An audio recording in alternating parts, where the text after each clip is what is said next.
Halo sahabat semua, perkenalkan nama saya Alberta Yuni Cirisanta Sihura, Prodi Fisika dari Universitas Geraha Nusantara. Sebelumnya, terima kasih kepada dosen pengampu mata pelajaran Bahasa Indonesia, yaitu Ibu Faujiah Nasution SPD MPD, yang sudah memberikan arahan untuk memenuhi tugas tentang presentasi lisan. Baik, di sini saya akan memaparkan tentang gagasan mengenai COVID-19 yang pernah melanda seluruh negara. Virus corona atau SARS-CoV-2 adalah virus yang menyerang sistem pernapasan. Penyakit akibat infeksi virus ini disebut COVID-19. Virus corona bisa menyebabkan gangguan ringan pada sistem pernapasan, infeksi paru-paru yang berat, hingga kematian. Virus corona adalah jenis baru dari coronavirus yang menular ke manusia. Virus ini dapat menyerang siapa saja, mulai dari lansia, orang dewasa, anak-anak, bayi, sampai ibu hamil dan ibu menyusui. Infeksi virus corona yang disebut COVID-19 pertama kali ditemukan di kota Wuhan, Cina pada akhir Desember 2019.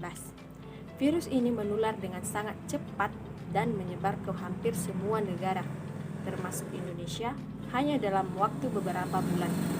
Hal tersebut membuat beberapa negara memberlakukan kebijakan lockdown untuk mencegah virus corona makin meluas.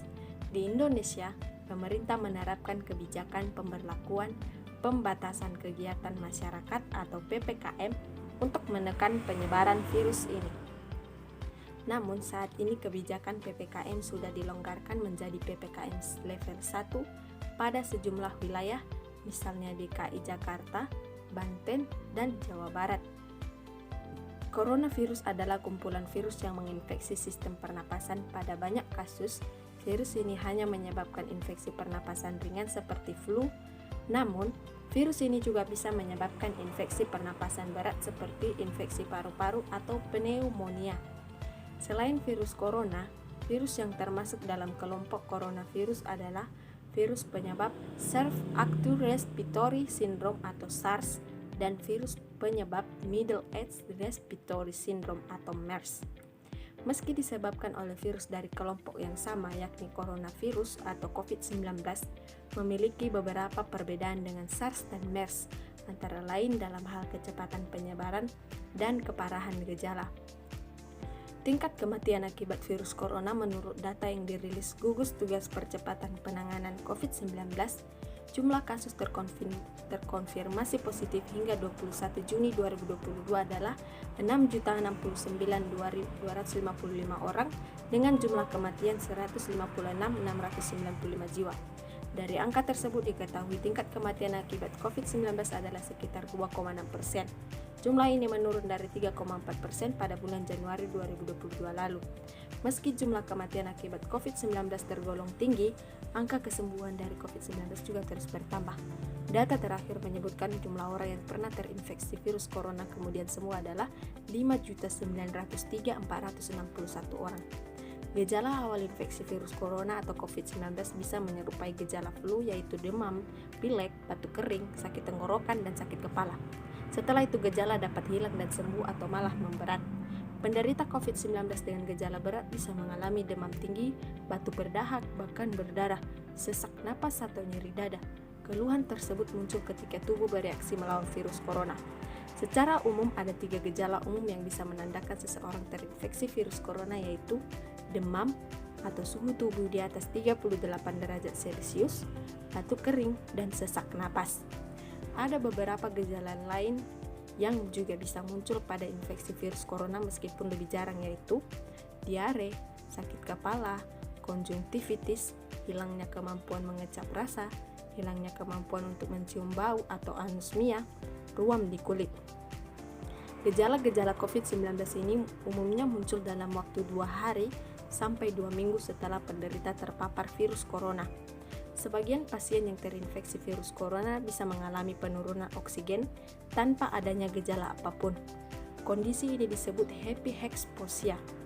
Guna memastikan apakah gejala-gejala tersebut merupakan gejala dari virus corona, diperlukan rapid test atau PCR. Segera lakukan isolasi mandiri jika Anda mengalami gejala infeksi virus corona atau COVID-19 seperti yang telah disebutkan di atas.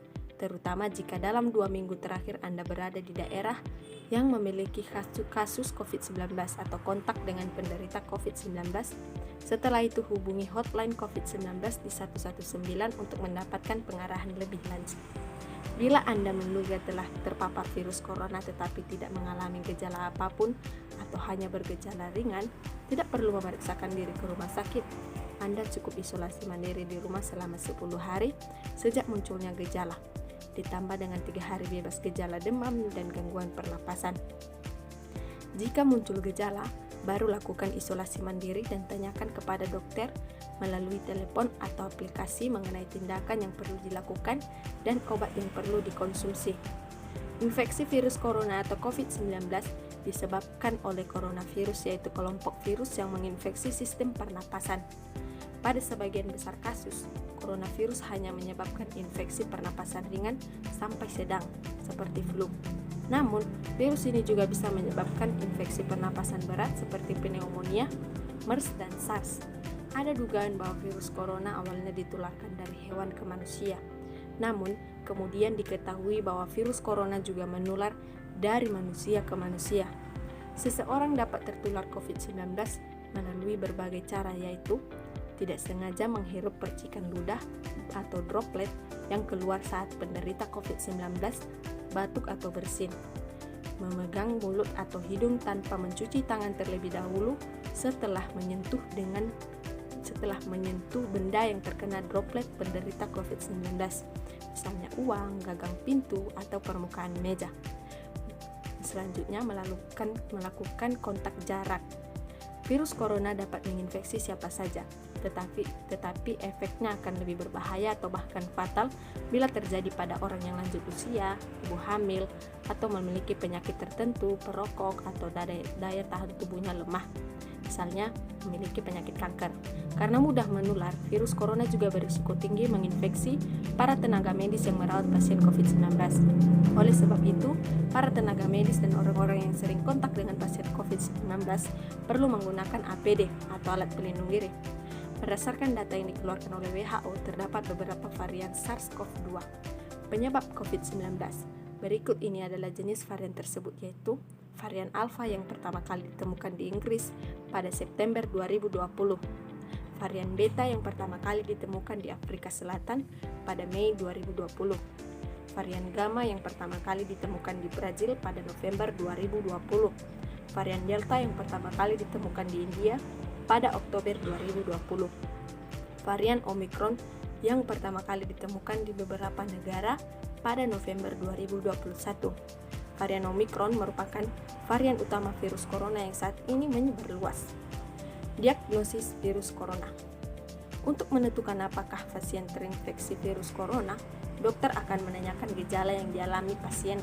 Dokter juga akan bertanya apakah pasien tinggal di daerah atau baru saja berpergian ke wilayah yang memiliki banyak kasus COVID-19, serta apakah pasien kontak dengan pasien penderita atau orang yang diduga terinfeksi virus corona sebelum gejala muncul. Selanjutnya, guna memastikan diagnosis, dokter akan melakukan beberapa pemeriksaan berikut, yaitu rapid test untuk mendeteksi antibodi yang diproduksi oleh tubuh dalam melawan virus corona. Yang kedua, rapid test antigen untuk mendeteksi antigen, yaitu protein yang ada di bagian terluar virus. Ketiga, swab test atau tes PCR untuk mendeteksi virus corona di dalam lapisan hidung. Keempat, CT scan atau röntgen dada untuk mendeteksi infiltrat atau cairan di paru-paru. Kelima, tes darah lengkap untuk memeriksa kadar sel darah putih dan C-reactive protein. Hasil rapid test positif kemungkinan besar menunjukkan bahwa Anda memang sudah terinfeksi virus corona, tetapi bisa juga berarti Anda terinfeksi kuman atau virus yang lain. Sebaliknya, hasil rapid test COVID-19 negatif belum tentu menandakan bahwa Anda mutlak terbebas dari virus corona. Pengobatan virus corona pada pasien bergejala ringan atau tanpa gejala, dokter akan menyarankan untuk isolasi mandiri di rumah sambil tetap melakukan langkah-langkah pencegahan penyebaran infeksi virus corona. Beberapa tindakan yang dapat dilakukan oleh dokter adalah: 1. Meresepkan obat pereda demam atau nyeri yang amat sesuai dengan kondisi pasien. Kedua, menganjurkan pasien untuk melakukan isolasi mandiri dan istirahat yang cukup. Ketiga, menganjurkan pasien untuk banyak minum air putih untuk menjaga kadar air cairan tubuh. Keempat, sementara pada pasien dengan gejala berat, dokter akan memberikan rujukan untuk menjalani karantina di rumah sakit rujukan. Metode perawatan yang dapat diberikan antara lain: 1. Pemberian infus cairan agar tetap terhidrasi. Kedua, pemasangan ventilator atau alat bantu napas. Keempat, ketiga, pemberian obat. Beberapa jenis antivirus yaitu favipiravir, molnupiravir, dan remdesivir telah diteliti melawan virus corona. Namun hingga saat ini, hasil penelitian menunjukkan bahwa obat antivirus tidak efektif dalam mengobati COVID-19 serta tidak efektif dalam menurunkan angka kematian. Komplikasi virus corona. Pada kasus yang parah, infeksi virus corona bisa menyebabkan beberapa komplikasi ini: pneumonia atau infeksi paru-paru, infeksi sekunder pada organ lain, gagal ginjal, acute cardiac injury, acute respiratory distress syndrome, dan kematian. Di samping itu ada pula istilah long haul COVID-19. Istilah ini merujuk kepada seseorang yang sudah dinyatakan sembuh melalui hasil negatif pemeriksaan PCR, tetapi tetap mengalami keluhan seperti lemas, batuk, nyeri sendi, nyeri dada, sulit berkonsentrasi, jantung berdebar, atau demam yang hilang timbul. Pencegahan virus corona. Saat ini Indonesia sedang menjalankan program vaksinasi COVID-19 secara bertahap. Hingga Juni lalu 2022, data menunjukkan 96,6% penduduk telah menerima vaksin dosis pertama dan sekitar 89,1% telah menerima vaksin dosis kedua. Tambahannya, sebanyak 23,59% penduduk sudah menerima vaksin booster. Vaksinasi COVID-19 bertujuan untuk membentuk kekebalan tubuh terhadap virus corona. Selain itu, vaksinasi juga bertujuan untuk membentuk kekebalan kelompok herd immunity. Dengan begitu, masyarakat yang tidak dapat menjalani vaksin karena memiliki kondisi tertentu seperti reaksi alergi berat terhadap vaksin dapat terlindungi. Untuk mencapai tujuan di atas, vaksin COVID-19 kini sudah dapat diberikan pada anak usia 6-18 tahun, ibu hamil, dan ibu menyusui. Sementara untuk orang yang memiliki riwayat penyakit atau menderita kondisi tertentu, vaksinasi bisa dilakukan tetapi harus ada izin dari dokter. Vaksinasi merupakan cara terbaik untuk mencegah COVID-19, namun Anda juga tetap harus menghindari faktor-faktor yang bisa menyebabkan Anda terinfeksi virus corona, yaitu 1. Terapkan physical distancing, yaitu menjaga jarak minimal 1 meter dari orang lain, dan jangan dulu keluar rumah kecuali pada keperluan mendesak. Kedua, gunakan masker saat beraktivitas di tempat umum atau keramaian, termasuk saat pergi berbelanja bahan makanan atau mengikuti ibadah di hari raya. Ketiga, rutin mencuci tangan dengan air dan sabun atau hand sanitizer yang mengandung alkohol minimal 60%, terutama setelah beraktivitas di luar rumah atau di tempat umum. Keempat, jangan menyentuh mata, mulut, dan hidung sebelum mencuci tangan. Kelima, tingkatkan daya tahan tubuh dengan menjalani pola hidup sehat seperti mengonsumsi makanan bergizi, berolahraga secara rutin, beristirahat yang cukup, dan mencegah stres. Keenam, hindari kontak dengan penderita COVID-19. Orang yang dicurigai positif terinfeksi virus corona atau orang yang sedang sakit demam, batuk, atau pilek. Ketujuh, tutup mulut dan hidung dengan tisu saat batuk atau bersin, kemudian buang tisu ke tempat sampah.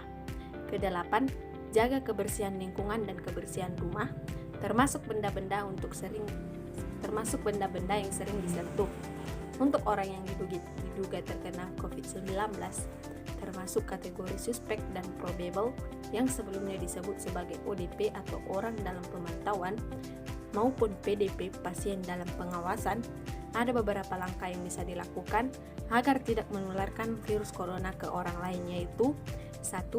Lakukan isolasi mandiri dengan cara tinggal terpisah dari orang lain untuk sementara waktu. Bila tidak memungkinkan, gunakan kamar tidur dan kamar mandi yang berbeda dengan yang digunakan orang lain. Kedua, jangan keluar rumah kecuali untuk mendapatkan pengobatan. Ketiga, hubungi pihak rumah sakit untuk menjemput bila gejala yang Anda alami bertambah berat. Keempat, larang orang lain untuk mengunjungi atau menjenguk Anda sampai Anda benar-benar sembuh. Sebisa mungkin jangan lakukan pertemuan dengan orang yang sedang sakit. Kelima, hindari berbagai penggunaan alat makan dan minum, alat mandi, serta perlengkapan tidur dengan orang lain. Keenam, pakai masker dan sarung tangan bila sedang berada di tempat umum atau sedang bersama orang lain. 7. Gunakan tisu untuk menutup mulut dan hidung bila batuk atau bersin, lalu segera buang tisu ke tempat sampah. Perlu diketahui, kondisi-kondisi yang perlu ditangani langsung oleh dokter di rumah sakit seperti melahirkan, operasi, cuci darah, atau vaksinasi anak akan dilakukan dengan beberapa penyesuaian selama pandemi COVID-19. Tujuannya adalah agar tidak tertular virus corona selama di rumah sakit. Baik, sekian presentasi ini. Terima kasih atas perhatiannya. Jika ada kurangnya saya mohon maaf, karena kesempurnaan itu lagu milik Rizky Febian. Bye!